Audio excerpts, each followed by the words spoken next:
Food colour ಎಲ್ಲ ಹಾಕ್ತಾರೆ ಅಂತ ಬಹಳಷ್ಟು ಜನ ಗೋಬಿ ತಿನ್ನೋದೇ ಇಲ್ಲ. ಆದ್ರೆ ಯಾವುದೇ ತರ ಕಲರ್ ಹಾಕ್ತೇನೆ ಮನೆಯಲ್ಲೇನೆ ತುಂಬಾ ಸಿಂಪಲ್ ಆಗಿ ಹೈಜೀನ್ ಆಗಿ ಮಾಡ್ಕೋಬಹುದು.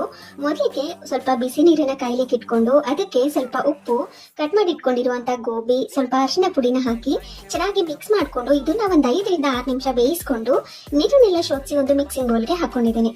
ನಂತರ ಅದಕ್ಕೆ ಸ್ವಲ್ಪ ಮೈದಾ ಹಿಟ್ಟು, ಕಾರ್ನ್ ಫ್ಲೋರ್, ರುಚಿಗೆ ತಕ್ಕಷ್ಟು ಉಪ್ಪು, ಸ್ವಲ್ಪ ಅಚ್ಕಾರದ ಪುಡಿ, ನೀರನ್ನ ಚುಮುಕ್ಸಿ ಈ ತರ ಕೋಟಿಂಗ್ ಮಾಡ್ಕೋಬೇಕು. ತುಂಬಾ ಹಿಟ್ ತರ ಕೂಡ ಇರಬಾರ್ದು, ಡ್ರೈ ಆಗೇನೆ ಇರಬೇಕು. ನಂತರ ಒಂದು ಪ್ಯಾನ್ ಗೆ ಸ್ವಲ್ಪ ಎಣ್ಣೆನ ಹಾಕಿ ಸ್ವಲ್ಪ ಕ್ಯಾಪ್ಸಿಕಮ್, ಆನಿಯನ್ಸ್ ನ ಒಂದ್ 30 ಸೆಕೆಂಡ್ಸ್ ಫ್ರೈ ಮಾಡ್ಕೊಂಡು ಎತ್ತಿಟ್ಕೋಬೇಕಷ್ಟೇ. ಇದ್ರ ಕ್ರಂಚಿನೆಸ್ ಹಾಗೇನೆ ಇರಬೇಕು. ನಂತರ ಅದಕ್ಕೆ ಸಣ್ಣದಾಗಿ ಹೆಚ್ಚಿಟ್ಕೊಂಡಿರುವಂತ ಶುಂಠಿ, ಬೆಳ್ಳುಳ್ಳಿ, ಹಸಿಮೆಣಸಿನಕಾಯಿನ ಹಾಕಿ ಫ್ರೈ ಮಾಡ್ಕೊಂಡು ಈರುಳ್ಳಿ, ಅಚ್ಕಾರದ ಪುಡಿ, ಉಪ್ಪನ್ನ ಹಾಕಿ ಫ್ರೈ ಮಾಡ್ಕೊಂಡಿದ್ದೀನಿ. ನಂತರ ಇದಕ್ಕೆ red chilli sauce, green chilli sauce, ಸ್ವಲ್ಪ ವಿನೆಗರ್, ಸೋಯಾ ಸಾಸ್ ನ ಹಾಕಿ ಚೆನ್ನಾಗಿ ಮಿಕ್ಸ್ ಮಾಡ್ಕೋಬೇಕು. ಸ್ವಲ್ಪ ಕಾರ್ನ್ ಫ್ಲೋರ್ ಗೆ ನೀರನ್ನ ಹಾಕಿ ಮಿಕ್ಸ್ ಮಾಡಿ ಇದ್ರೊಳಗಡೆ ಸೇರಿಸ್ಕೊಂಡು ಮತ್ತೆ ಇದನ್ನ ಕುದಿಸ್ಕೊಂಡಿದ್ದೀನಿ. ಮನೆಯಲ್ಲಿ ಡ್ರೈ ಗೋಬಿ, ಕೊತ್ತಂಬರಿ ಸೊಪ್ಪು, ಆನಿಯನ್, ಕ್ಯಾಪ್ಸಿಕಮ್ ನ ಹಾಕಿ ಮಿಕ್ಸ್ ಮಾಡ್ಕೊಳ್ಳೋದು. ಈ ತರ ಮಾಡ್ಕೊಂಡ್ರೆ ಸಾಫ್ಟ್ ಆಗಿ ಬರುತ್ತೆ. ನಿಮ್ಗೆ ಕ್ರಿಸ್ಪಿ ಆಗಬೇಕು ಅಂತಂದ್ರೆ ಕಾರ್ನ್ ಫ್ಲೋರ್ ನೀರ್ನ ಕಡಿಮೆ ಹಾಕೊಳ್ಳಿ, ಅವಾಗ ಗೋಬಿ ತುಂಬಾ ಕ್ರಿಸ್ಪಿ ಆಗಿ ಬರುತ್ತೆ.